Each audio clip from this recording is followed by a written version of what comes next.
Hola hermanos, el día de hoy, 4 de junio del 2024, es martes de la novena semana del tiempo, durante el año del tiempo ordinario. Ya saben, el próximo viernes tenemos la solemnidad del Sagrado Corazón de Jesús y el sábado del Inmaculado Corazón de María. Hoy comienza, fíjense ustedes, la novena San Antonio de Padua. Dios mío, sí, es que ya les digo, vamos cargados de celebraciones una tras otra aquí en la parroquia, así es, pues bueno. En fin, pido mil disculpas. Ayer yo sé que me pasé hablando mucho, hablé más de 20 minutos, oigan, demasiado, ni que fuera esto un podcast, ¿no? Si no es otra cosa, hombre, tiene que ser uno más breve. Pasa que me emocioné un tanto hablando de Carlos Luanga y sobre todo del Evangelio, ¿no? Pero es que sí, o sea, cuando se trata de mártires, pues da ganas de hablar. Y luego el otro tema es por digamos, lo que está detrás, porque acuérdense que ellos fueron mártires de la castidad, o sea, en el sentido de la defensa de su dignidad, y porque eran abusados y querían hacer con ellos, pues evidentemente, cosas contrarias a la naturaleza, y más en este ambiente nuestro del mes de junio lo han vuelto. El mes de junio es el mes del Sagrado Corazón de Jesús, ¿ok?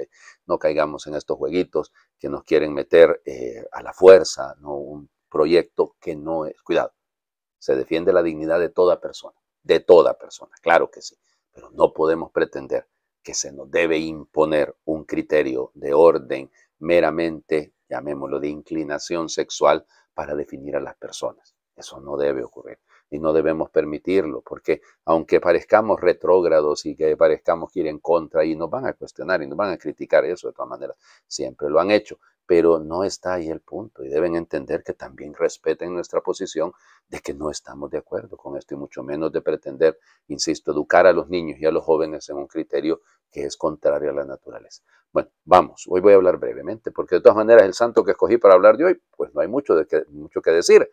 Es importantísimo. Fíjense que hay algunos autores que lo comparan con San Ambrosio, ¿sí? Y con San Agustín. O sea, vamos, lo colocan como un grandísimo teólogo. Se trata de Optato de Milevi. También su trasfondo era un poco pagano, porque venía del mundo pagano, había nacido ahí en la provincia de Numidia, en Mileve o Milevi. Eso, hoy en día existe la ciudad, se llama Mila, es en Argelia, ahí queda, pues evidentemente en el norte del África, pues, porque Numidia era un territorio norafricano, de provincia norafricana para el mundo romano, ¿no? Nace, se supone, alrededor del año 320. De él va a hablar San Agustín, habla de él de muy buena manera, porque él va a ser el primero alrededor del año 370 que escribe en contra de los donatistas. Miren, los donatistas, a ver, ¿cómo se, para que lo resumo en tres cosas, tres puntos? Eran increíblemente rigurosos, y cuando terminan las persecuciones y algunos de los que habían apostatado o habían renunciado a la fe quieren volver a la fe, ellos decían que no, y que no, y que si había algún obispo, aquí viene el punto, que defendía este posible retorno, entonces, y que era así misericordioso, pues todos los sacramentos de él eran inválidos.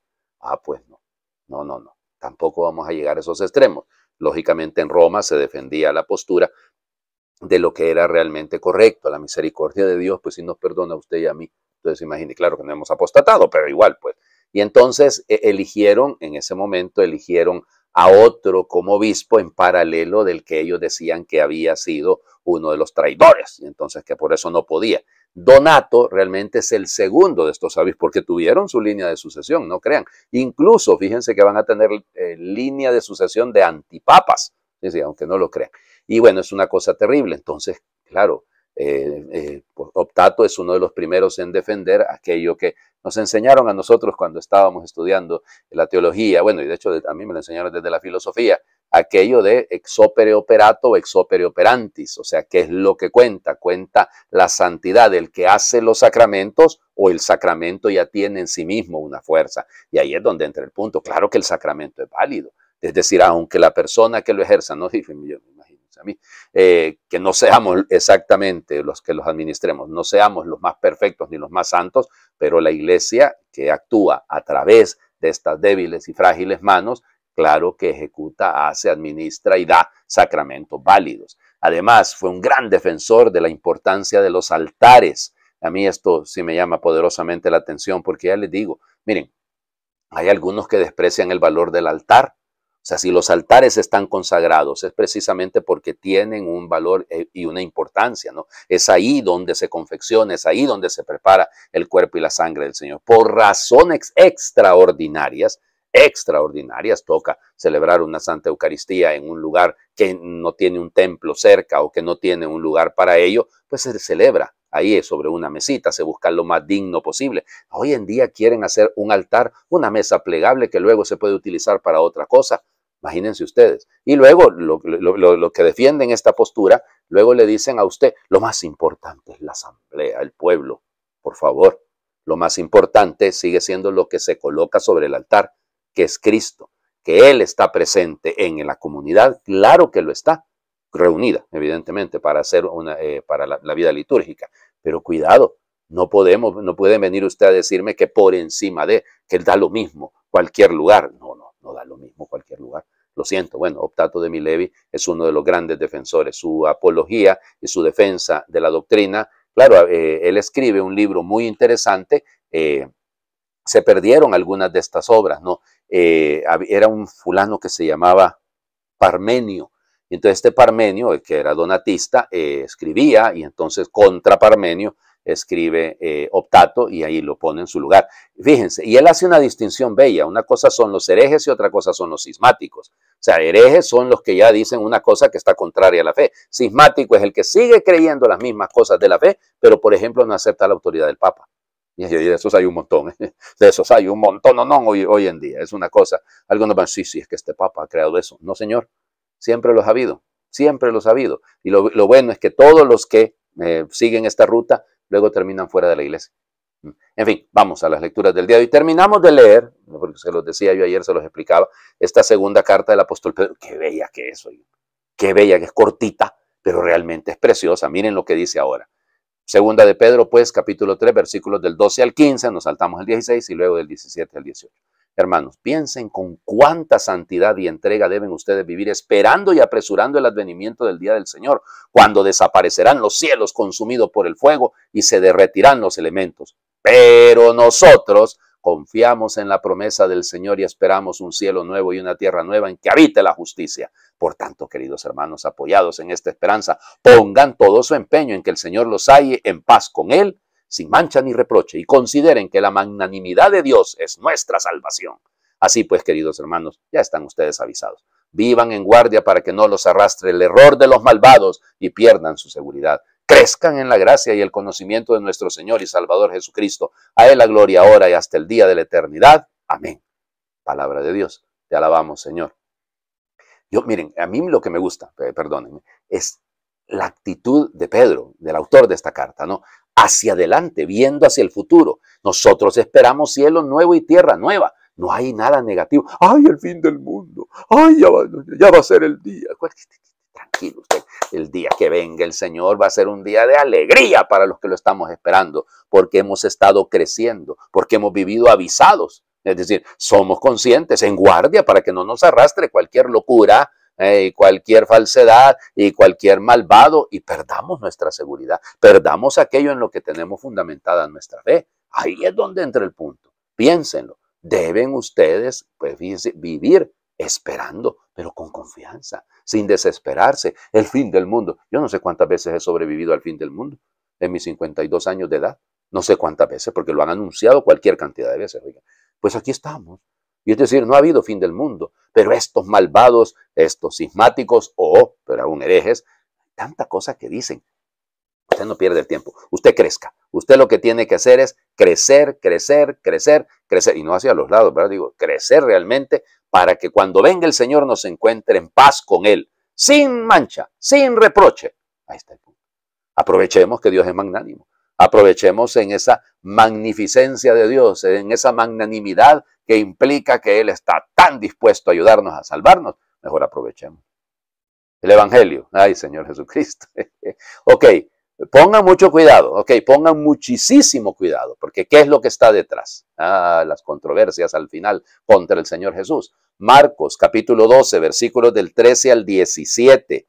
En aquel tiempo los sumos sacerdotes y los escribas y los ancianos le enviaron a Jesús unos fariseos y unos partidarios de Herodes para hacerle una pregunta capciosa. Se acercaron pues a él y le dijeron: Maestro, sabemos que eres sincero y que no te importa lo que diga la gente, porque no tratas de adular a los hombres, sino que enseñas con toda verdad el camino de Dios. ¿Está permitido o no pagarle el tributo al César? ¿Se lo damos o no se lo damos? Jesús, notando su hipocresía, les dijo: ¿por qué me ponen una trampa? Tráiganme una moneda para que yo la vea. Se la trajeron y él les preguntó: ¿de quién es la imagen y el nombre que lleva escrito? Le contestaron: del César. Entonces les respondió Jesús: den al César lo que es del César y a Dios lo que es de Dios. Y los dejó admirados. Palabra del Señor. Gloria a ti, Señor Jesús. Bueno, ¿cuánta tinta ha corrido con esta frase? ¿Ok? ¿Y por qué corre tanta tinta? Piénsenlo. Porque leemos este versículo 17 sencillamente fuera del contexto. Y entonces se nos olvida que hay que leer completito el Evangelio de Marcos y sobre todo el capítulo 12, para que habiéndolo leído bien nos demos cuenta hacia dónde apunta la cosa. Entonces fíjense, partamos de lo que hay. Contexto. ¿Cuál es el contexto?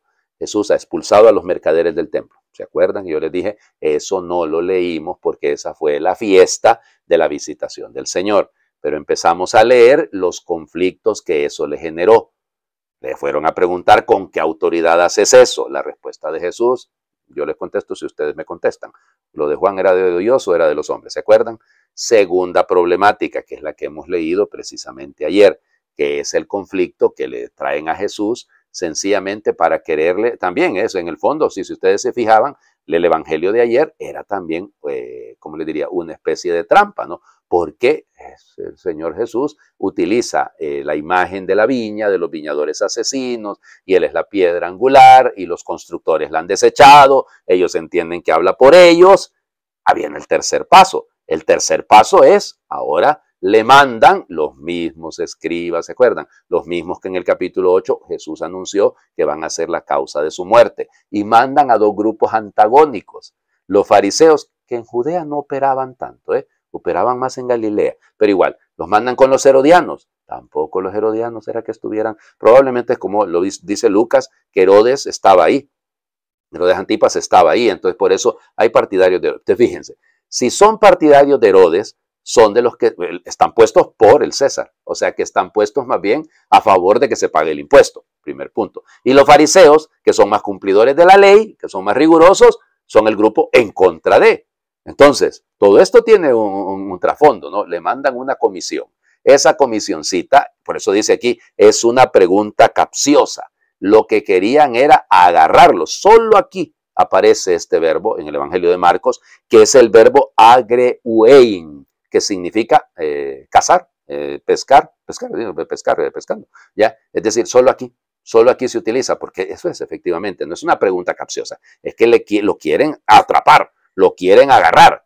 Se acercaron a él, fíjense ustedes, se acercaron, didáscale, maestro, así, ¿ya? Y empiezan con aquella actitud aduladora. Miren, yo siempre le digo a la gente, ténganle cuidado a los aduladores, y sobre todo los políticos y los que gobiernan, ténganle cuidado a los aduladores, porque los aduladores son los que los van a meter en una trampa. Sabemos que eres honesto, sabemos que eres aletés, que dices la verdad, que eres franco, debería ser la traducción. Igual, así está. Y entonces, y que no, literalmente dice el griego, no le miras a la cara a nadie. O sea, no le andas mostrando caritas, haces caras a los demás para quedar bien. Eso es el sentido de esto. Entonces, el impuesto al César, el tributo al César, ¿hay que pagarlo o no hay que pagarlo?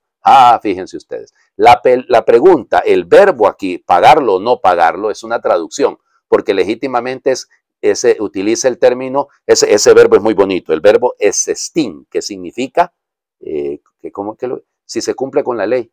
Si estamos cumpliendo con la ley, sí, eso. Pues ese término es para referirse al cumplimiento de la ley. En el Evangelio de Marcos ha aparecido varias veces eso, esa idea de esestín. Ahora, fíjense, ya había pasado en el capítulo 3 que se unieron los fariseos y los herodianos para empezar la controversia, ahí en el capítulo 3, en el versículo 6. Ahora, fíjense, Jesús se da cuenta de que son hipócritas, es decir, son falsos, son actores, eso es lo que está detrás, y Él les dice, fíjense, Él dice, ¿por qué me ponen una trampa? Pero no utiliza el mismo verbo. No utiliza el mismo verbo, sino que utiliza el otro verbo que es peirasein. Y peirasein es lo mismo que cuando el diablo lo tentó. Fíjense, O sea, es la acción del mal que quiere ponerle una trampa. Interesante, ¿no? Eso es, Jesús no vuelve a utilizar el término que ellos habían, o que se dice que le pusieron una trampa. No, él utiliza el término, bueno, la traducción de Marcos al griego dice peresein, que significa lo que hace el diablo. Entonces, ¿de quién es la imagen? Tráiganme una moneda. Ay, si tenían una moneda, significa que lo pagaban, pues. Ya ellos mismos ya tomaron una postura. No, nosotros no tenemos de esas monedas porque nosotros nunca pagamos el impuesto del César. Pero si la tienen, quiere decir que ustedes ya lo hacen. ¿De quién es la efigie? ¿De quién es el nombre? Pues del César. Pues den las cosas del César al César y las cosas de Dios a Dios. Ojo con esto, porque él dice, literalmente dice eso, las cosas de Dios a Dios.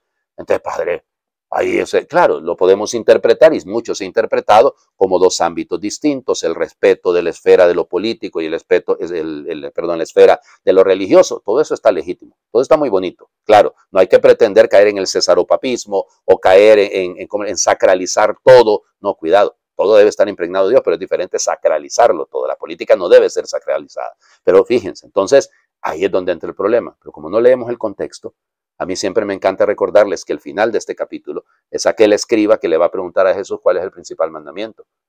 Amarás al Señor tu Dios con todo tu corazón, con toda tu alma y con todas tus fuerzas. Ese es el punto. No lo descontextualicen. O sea, aquí den al César lo que es del César y a Dios lo que es de Dios. Discúlpenme, pero el César también es de Dios. Las cosas de Dios son las cosas de Dios y por encima de Dios no hay nadie. Por eso lo más importante de la ley, y como aquí hay una pregunta sobre si si se debe cumplir o no se debe cumplir, pues usted cumpla con el amor a Dios. Lo primero y lo más importante es Dios. De ahí todo lo demás debe ordenarse. Por el tiempo, y dije que iba a hablar poco. Ahora, y la oración es larga. También nosotros sabemos, Jesús, que tú eres sincero, que enseñas el camino que nos lleva a Dios, el camino verdadero que nos da paz y felicidad. Queremos escucharte hoy con un corazón atento, con una voluntad decidida para recorrer tu camino. Tú no nos engañas, tú hablas con claridad. Nos adviertes del peligro de construir mal nuestra vida, de ofrecer al César o a cualquier ídolo lo de Dios, y a Dios lo que le corresponde a las cosas y a las personas. Sin embargo, a veces nos engañamos, nos equivocamos, te queremos contentar con unas monedas, una oración, una reunión o un compromiso, para que nos dejes tranquilos y no nos pidas más. Y damos nuestro trabajo y nuestra vida a otros dioses, a las aficiones, a los caprichos, al placer, al dinero, a la fama, a la moda o al poder. Diosesillos que nos exigen mucho y no dan nada bueno. Para ser felices hemos de agradecerte la vida que nos has dado y corresponder al inmenso amor con que nos cuidas. Por eso queremos ofrecerte con amor la vida entera, el tiempo de trabajo y de diversión, el tiempo compartido con la pareja y con las amistades, el tiempo que pasamos en el barrio y en la familia. Y lo grande es que dándotelo todo no perdemos nada. Ganamos todos, nosotros mismos y cuantos nos rodean. Danos tu espíritu para dar al César lo que es del César y a Dios, nuestro Padre, la vida entera. Amén. Señor esté con ustedes. Y les bendiga a Dios por intercesión de San Optato de Milevi, el que es Padre, Hijo y Espíritu Santo, y su bendición descienda, les acompañe siempre. Feliz martes para todos. Al menos creo que le bajé un minuto o casi dos.